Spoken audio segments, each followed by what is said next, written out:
Welcome back, everybody. I'm excited for today's deep dive. As we're all getting back into the swing of things after the new year, Yeah. a lot of folks are thinking about resolutions and maybe even trying out dry Mm. January. Mm. And it really got me thinking about wellness, especially for those in addiction recovery. Yeah. So we've got some great information today from New Life Recovery Centers in San Okay. Jose. Mm-hmm.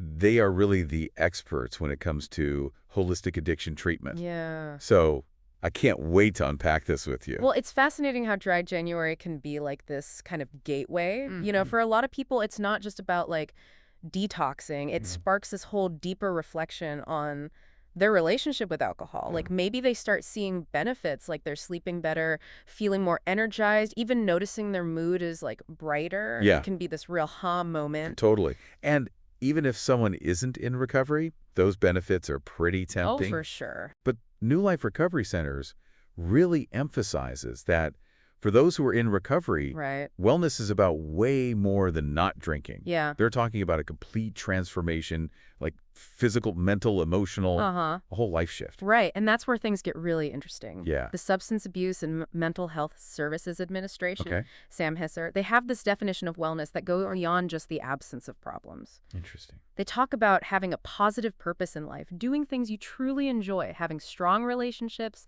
living in a healthy environment, and experiencing genuine happiness. Wow. It's powerful stuff. Okay, so how does all of that play out for someone in recovery? Right. Like, what's the connection between those big ideas and their everyday life? Well, think about it. Someone who is struggling with addiction, they may have lost their sense of purpose. Mm-hmm. Their relationships are strained, and maybe their living situation is chaotic. Right. Recovery isn't just about stopping substance use. It's about rebuilding all of those pieces. Yeah. And research shows that when you start focusing on those areas, it can actually decrease the chances of relapse. Oh, wow. So it's like wellness becomes this positive feedback loop. Exactly. You start making healthy changes, you feel better, Yeah.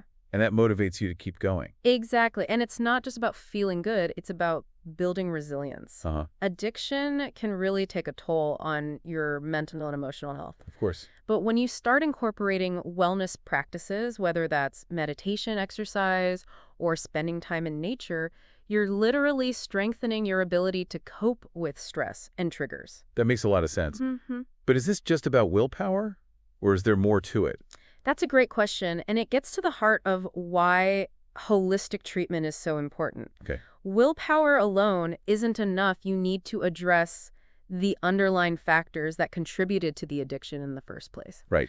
Things like trauma, mental health issues, or difficult life circumstances. So it's more like peeling back the layers of an onion. Eggs. You got to deal with what's underneath to truly heal. Exactly. And that's where those specific wellness practices come in. They Okay. give people tools to manage their emotions, cope with stress, and build healthy habits. Yeah. It's not about being perfect. It's about progress. And that's something everyone can relate to, whether you're in recovery or just trying to live a healthier life. That's a great point. Yeah. It's like learning a new language. Yeah. This whole wellness thing, Uh-huh. at first it can seem overwhelming, but as you start practicing, it becomes more natural, more intuitive. That's a great analogy. Right. And speaking of practice, I'm curious what those specific wellness practices look like at New Life Recovery Centers. Yeah. You mentioned mindfulness, right? Absolutely. Mindfulness is huge in recovery. Okay. It's about learning to pay attention to the present moment without judgment. Mm-hmm. Our minds are constantly racing, especially when we're struggling with addiction. Right. Mindfulness practices like meditation can help quiet that noise and bring you back to center. I've tried meditation before, and I'll admit it's harder than it looks. Yeah.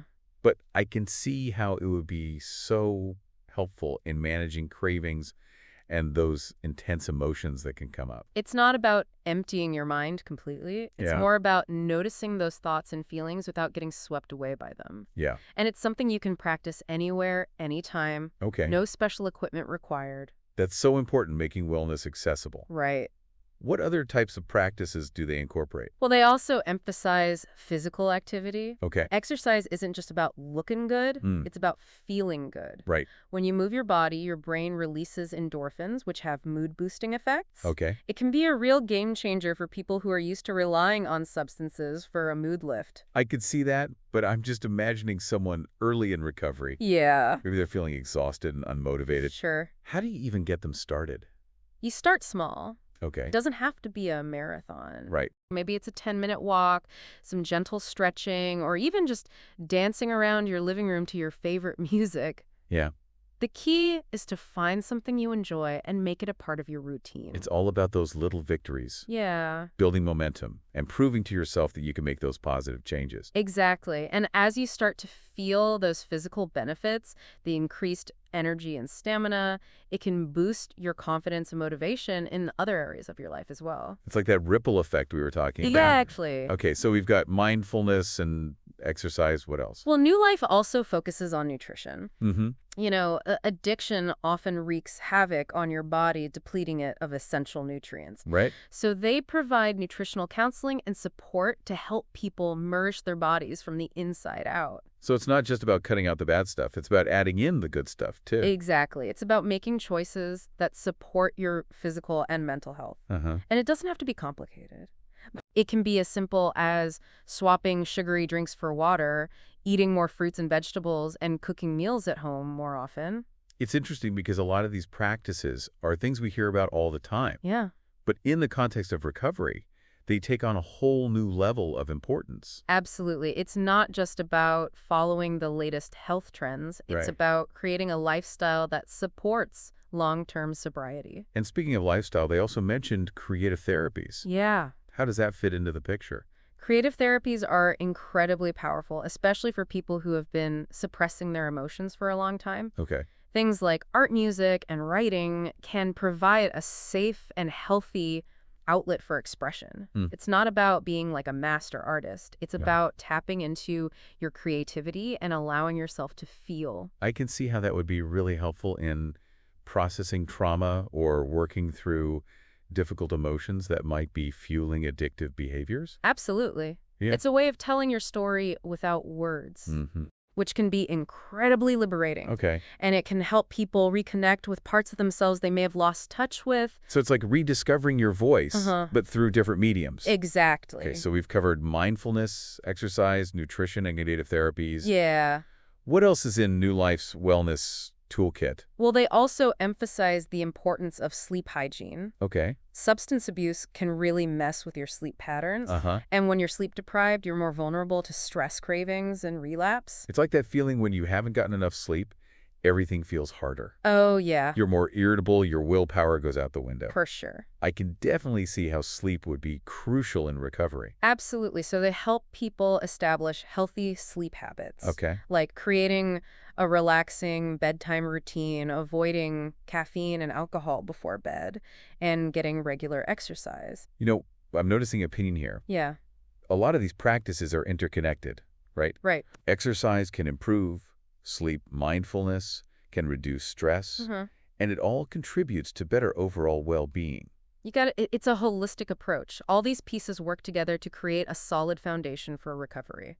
I love that they're taking such a comprehensive approach. Yeah, But I'm also wondering, what about the real world? right. Once someone leaves treatment, how do they maintain these practices amidst all the stressors and temptations of everyday life? That's where the magic of nature therapy comes in. Okay. New Life encourages people to spend time outdoors, whether it's hiking in the woods, gardening, or simply sitting in a park. Mm-hmm. Being in nature has been shown to reduce stress, improve mood, and boost creativity. Wow. It's like hitting the reset button for your mind and body. There's something about being in nature that just feels grounding and restorative. I can see how that would be so helpful in maintaining sobriety. It's a reminder that you're part of something bigger than yourself, Yeah. which can be incredibly comforting, especially when you're facing challenges. Right? And, nature is accessible to everyone, regardless of their financial situation or where they live. It's a free and readily available resource, which is amazing. Exactly.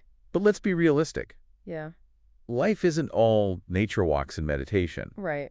How does New Life prepare people for the more practical challenges of life in recovery. That's where life skills development comes in. Okay. They help people build essential skills like goal setting, problem solving, communication, and financial management, things that might have been neglected during active addiction. So it's like giving people the tools they need to rebuild their lives from the ground up. Exactly. And it's not about spoon-feeding them information. It's about empowering them to take ownership of their recovery and create the life they want. It's like they're not just treating the addiction, Right. they're treating the whole person. Exactly. And that's what makes New Life's approach so unique. They understand that recovery is not a one-size-fits-all process. Right. It's about meeting each individual where they're at. Okay. And helping them discover what works best for them. You know, as we're talking about all these different wellness practices, I'm struck by how interconnected they all are. Yeah. It's like a web, right? Yeah. Where Okay. each strand supports the others. It's so true. When you start incorporating these practices into your life, they reinforce each other. Right. You know, maybe you start with mindfulness meditation, Okay. and that helps you manage stress better, Right. which then makes it easier to stick to your exercise routine. Yeah. And as you get more physically fit, you sleep better and have more energy to engage in creative pursuits. It's amazing how these positive changes can have this ripple effect, Right. not just on the individual in recovery, Yeah. but also on their families and communities. Right. Addiction impacts everyone around the person who is struggling. So when someone begins to heal and reclaim their life, it creates a ripple effect of healing and transformation that extends outward. It's like a stone being dropped into a pond. Yeah, the ripples spread out in all directions. And you know, it's not just about the absence of negative behaviors. It's about the presence of positive ones. Right. When someone in recovery starts to thrive, they become an inspiration to others. Right. They show that change is possible, that hope is real. So as we wrap up this deep dive into wellness and addiction recovery, Yeah. what's the one message you'd like to leave our listeners with? I think the most important thing to remember is that wellness is not a destination. It's a journey. It's about making conscious choices each day Okay. that nourishes your mind, body, and spirit. And it's never too late to start that journey. Absolutely. No matter where you are on your path, whether you're in recovery supporting a loved one or simply seeking to enhance your own well-being, Right. embracing a holistic approach to wellness can truly transform your life. This has been such an insightful conversation. Yeah, it really has. A huge thank you to New Life Recovery Centers for sharing their expertise with us. Of course. And to our listeners, thank you for joining us on this deep dive. Yeah, thanks for listening, everybody. We hope you've gained some valuable knowledge and a renewed sense of hope. Absolutely. Remember, you are not alone on this journey, and there are resources available to help you every step of the way. Right. Until next time, keep seeking, keep learning, and keep thriving.